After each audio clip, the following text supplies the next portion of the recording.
열린 라디오 YTN에서는 시청자 여러분의 목소리를 듣습니다. 참여 신청과 의견은 유료 문자 샵 0945, 우물정 0945나 YTN 라디오 프로그램 열린 라디오 YTN 게시판을 통해 남겨주세요.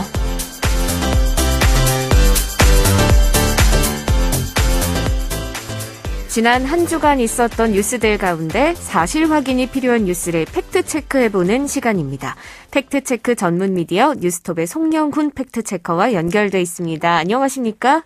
네, 안녕하세요. 네, 오늘 팩트체크해볼 주제는 뭔가요?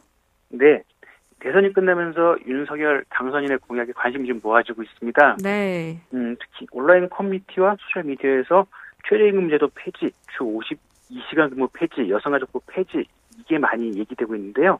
그래서 오늘은 윤 당선인의 공약에 대해서 팩트체크를 해봤습니다. 네, 굉장히 선거 유세 기간부터 굉장히 논란이 많이 됐던 그런 공약들인데요. 사실 공약이 곧 우리의 미래를 보여주기도 하니까요. 네. 공약 팩트체크 해보니 어땠습니까?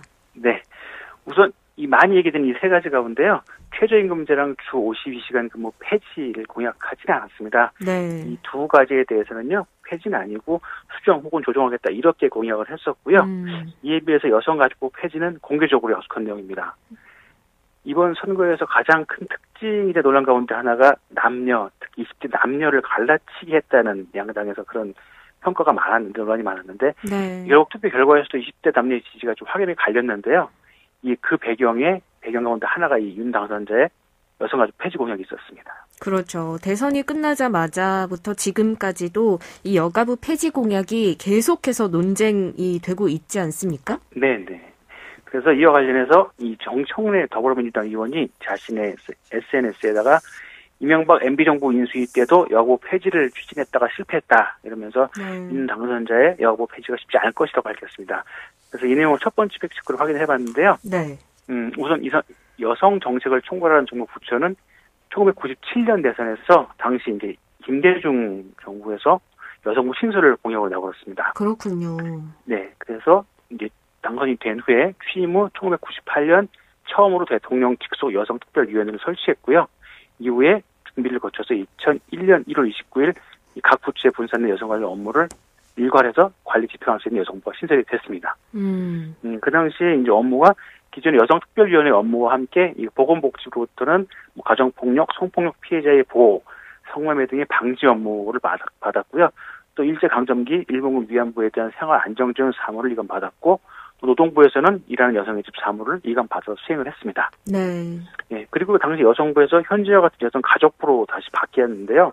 이건 노무현 정부 때입니다. 노무현 전 대통령 재임기였던 2005년에 당시 노무현 전 대통령은 이 보건복지부로부터 영유아 보육에 관한 사무를 여성부에 이관하면서 여성부를 여성가족부로 개편했습니다. 그렇군요. 처음부터 여성가족부였던 게 아니고 김대중 정부에서 처음 여성부가 만들어졌고 또 지금의 여성가족부는 노무현 정부 때 이제 확대 개편된 거다. 이 말씀이신 거죠? 네, 그렇습니다. 정부 부처에서 이제 업무 지원이 있으면서 이렇게 된 거죠. 네. 네. 그리고 지금 이번에 얘기가 되는 이명박 정부가 선출된 대선은 2007년 12월에 있었는데요. 당시는 이번 대선처럼 이 전임 정부에 대한 정권 교체가 좀 높던 시기였고요. 그러다 보니까 당시 야당인 한나라당 이명박 후보는 당연히 경선에서 당시 박근혜 후보한테 승리를 하면서 이미 대통령 당시 좀 유력했던 상황이었습니다. 그래서 이제 많은 곳에서 단체에서 이명박 후보를 불러서 얘기를 들었는데, 그 당시 여성 관련 단체에 가서 한 말이 있는데, 성평등, 가족 관련 부처의 존재가 필수적이며 여성에 대한 인권을 보호하기 위해서는 양성평등에 대한 전담 부서의 기능 강화가 필요하다. 여성가족부가 해야 할 일이 다른 부처의 기능으로 흩어져 있으면 오히려 그 기능을 모아주겠다 라면서 이 유세 기간에는 여성가족의 존치를 약속을 했습니다. 그러면 이명박 후보는 선거 기간에는 여성가족부의 존치를 약속을 했던 거군요. 네네. 그랬다가 이 당선 직후 꾸려진 대통령직 인수위원회에서 그 당시 이명박 정부의 기준은 작은 정부가 기준이었거든요. 네. 예, 그러면서 정부 축소를 했고 2008년 1월 16일 당시 그전까지는 18부 4처인 중앙행정조직을 13부 2처로 축소 조정하겠다는 내용의 정부 조직 개편안을 확정해서 발표를 했습니다.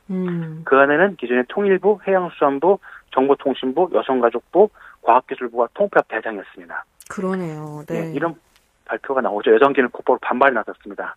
한국 여성단체연합회, 전국 여성노동조합 등 여성단체들이 바로 긴급 기자회견을 열고요. 각 정당들은 여가부 통합폐합에 포함된 정부주의 개편안을 이번 임시국회에서 반드시 부결시켜야 된다 이렇게 주장을 했습니다. 근데 당시 그 국회 상황이요. 이 2008년 이제 인수위 시절에 이명박 정부 인수위 시절에 국회 상황이 지금 더불어민주당의 전신 열린우리당이 여당의 다수당이었다가 바뀌는 상황이었고요. 네. 그게 그해 5월에 총선이 있었기 때문에 17대 국회 막바지 시기였습니다. 그 당시 국회 의석분포가 열린우리당이 뒤를 이은 대통합민주신당이 137석, 또 다른 야당인 민주노동당이 9석, 또 민주당이 6석이었고요. 결국 전체의 과반을 넘어서 있었기 때문에 이 세 당이 국회 심의 과정에서 여가부를 반드시 살려냈다 입장을 밝혀서 국회 통과를 장담할 수 없는 상황이었습니다. 지금과 굉장히 비슷한 상황인 것 같네요. 또 대선을 치르면서 여소야대 전국으로 이번에도 변화를 했잖아요. 네네. 그래서 당시 이명박 당선인은 여성부는 여성 권력을 주장하는 사람들만의 부서 이렇게 주장을 하면서 여성부 폐지를 거듭 강조했지만 결국 다수 의석을 점유하고 있는 야당을 설득하는 데는 실패를 했습니다. 그래서 국회 심의 과정을 거치면서 여성가족부가 수행했던 가족 및 보육 정책 기능은 다시 보건복지부로 이관이 되고요. 여성 정책의 종합 조정, 여성의 권익 증진 등 지향상 기능만을 담당하는 여성부로 다시 개편이 됐습니다. 그럼 여성부에서 여성가족부가 됐다가 이명박 정부에서 다시 여성부로 축소가 된 거네요? 네, 그렇게 됐습니다. 네. 그런데 또 좀 공교롭게도 이후 이제 이명박 정부가 들어선 3년 차인 2010년 2월에 다문화 가족과 건강 가정 사업을 위한 아동 업무를 다시 여성부로 이관했습니다. 그러면서 다시 명칭 여성가족부로 바뀌었고요. 네. 결국 이명박 정부도 여성가족부 폐지를 추진했지만 국회 협조를 얻지 못해 실패했다. 이 정청래위원회 개최 내용은 사실을 판정을 했습니다. 그렇군요. 윤석열 정부의 이번 여성가족부 폐지 추진이 이명박 정부와 같은 절차를 밟아 나가면서 실패할지 아니면 야당이 협조를 해서 이명박 정부와는 다른 길을 가게 될지 이것도 좀 관심이 모아지는 것 같습니다. 네. 정청래 더불어민주당 의원의 주장은 사실이었고요. 다음 팩트체크도 당선인의 공약 관련 내용이죠? 네. 주로 이제 젊은 층이 많이 모이는 온라인 커뮤니티, 소셜미디어에서 이 군 복무기간 관련 게시물이 좀 많이 화제가 됐는데요. 네. 현 문재인 정부에서 18개월로 단축한 군 복무기간이 윤석열 정부에서 다시 24개월로 늘어날 거다 이런 내용이고요. 또 근거로 나름 이게 군 복무기간은 법률로 정해진 거기 때문에 현재 24개월 그대로 갈 수 있다. 이게 당연하다 이런 댓글도 있었습니다. 현재 군 복무기간은 육군 해병이 18개월이고 해군이 20개월, 공군 21개월인 상태인 거죠? 네. 작년 문재인 정부가 추진했던 군복무기간 단축이 순차적으로 이루어졌고요. 네. 지난해 12월에 단축이 완료가 됐습니다. 우선 그 법을 찾아봤는데요. 이 게시물 주장처럼 군 복무기간은 병역법 제18조 현역의 복무 조항에 규정이 되어 있습니다. 법에 따르면 육군과 해병은 2년, 해군은 2년 2개월, 공군은 2년 3개월입니다.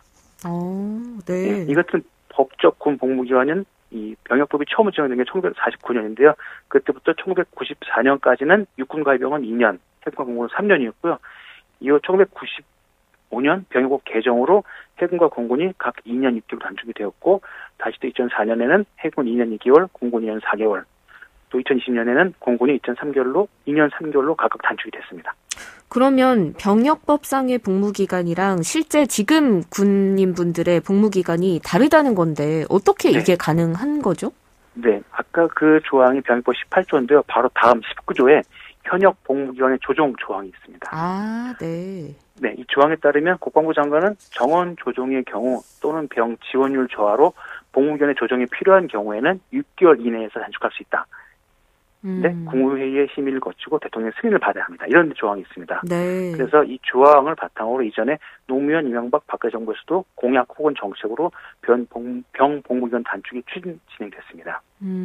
시작은 2005년 노무현 정부의 장기적 국방기획안이었던 국방기획 2022였는데요. 네. 이 안에 따라서 2008년부터 단계적으로 복무기간을 6개월 단축해서 육군 기준으로 24개월이었던 것을 18개월 줄이는 방안이 추진이 됐습니다. 그런데 2010년 3월 천안함 피격 사건과 같은 시기를 연동해서 포격 도발 사건이 있었죠. 네. 그래서 21개월까지는 단축 진행됐다가 이후에 중단이 됐습니다. 네. 네, 그러다가 2018년 문재인 정부에서 국방개혁안인 국방개혁 2.0이 수립되면서 다시 병 복무기간이 각군 동일하게 3개월씩 단축이 수시적으로 진행이 됐고요. 그러면서 현재 육군과 해병은 21개월에서 18개월로 해군은 23개월에서 20개월, 공군은 24개월에서 11개월로 줄어서 현재 이렇게 이행이 되고 있습니다. 뭐 최저임금제나 주 52시간제처럼 윤 당선인이 군 복무기간 수정하겠다라는 공약을 내걸었었나요? 아닙니다. 없었습니다. 아, 네. 일단 그래서 이 커뮤니티 주장은 근거가 희박한데요. 제가 공약을 좀 찾아봤는데 선관위에 출연 국방 관련된 공약에도 군 복무위원과 관련된 내용은 없었고요. 네. 선거 기간에도 군 복무위원 단축하겠다 내용을 언급한 적은 없습니다. 오히려 그 공약 중에 이 병력 규모 관련해서 병력은 줄이고 국방력은 증가하는 고효율 국방제 구축 이런 내용이 있었습니다. 그럼 사실 윤석열 후보가 복무기간을 다시 늘리겠다는 공약은 없었다는 건데 그럼 왜 이런 주장이 나온 거죠? 네, 국민의힘 내에서 현재 18개월인 군복무 기간에 대해서 좀 다른 의견이 있긴 합니다. 네. 우선 군복무 기간을 24개월 다시 늘려야 한다고 강하게 주장했던 분이 있는데 한기회 의원인데요. 이분이 이번에 국민의힘 사무총장으로 복귀를 했고요. 이준석 국민의힘 대표도 과거 인터뷰에서 군 복무기간 단축에 대한 부정적인 의견을 나타냈습니다. 그렇군요. 아마 이런 것들을 보고 그 게시물의 주장은 이런 걸 근거로 또 여당 성향이 이러니까 드러날 거 이렇게 주장을 한 것 같은데요.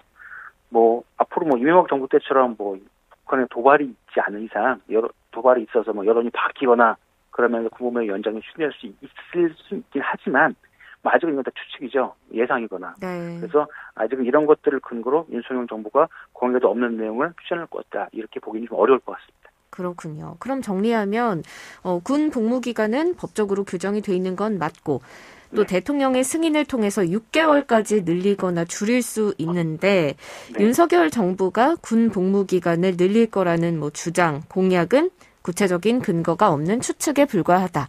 이렇게 정리할 수가 있겠네요. 팩트가 아닙니다. 오늘 말씀 여기까지 듣겠습니다. 고맙습니다. 네, 감사합니다. 지금까지 뉴스톱 송영훈 팩트체커였습니다.